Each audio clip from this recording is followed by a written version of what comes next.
The last topic for this week is going to be numerical methods. This is a topic that is particularly interesting for me specifically. This is a topic I have been researching since the end of my bachelor. So I'm particularly excited about it. Numerical methods are extremely general, so I'm just going to give you a very brief overview. And I'll first start by talking about what is a numerical method. The choice of the word numerical is, in my opinion, pretty bad, because it really means that it uses numbers. Kind of opposed with the idea of using formulas to solve things. But the reality of it is that you want to just be able to have a formula that the computer can handle. So not using analysis in some senses, but just using a formula that the computer can just repeat all the time in order to calculate an approximation of the solution. Remember, the key word here is approximation. It has the same, having numerical methods to solve ODEs has a bit of the same problem as using linearization. It can give you a good understanding, but it's gonna lack in precision. So you can't use the results that you have as absolute truth. For example, you can't easily, there are tricks, but they're pretty hard to do. You can't find periodic solutions.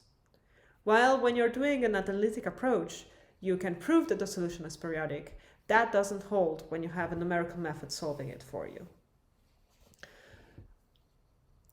On the flip side, it's much more precise than what we have in the linearization, because we can choose much more precise ways of doing things than just truncating at the first order of a Taylor power.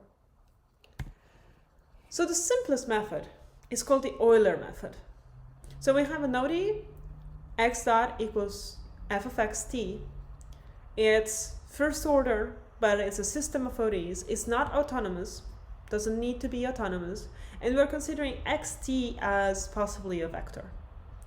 We need a boundary value problem. So we need an initial value problem. We need x0 equals to x0. Then we can use Taylor to say that a little further away from x0, for example at x0 plus h, we can use the Taylor approximation to say that that is equal to x computed at 0 plus the first derivative of x computed at 0 times h plus other terms.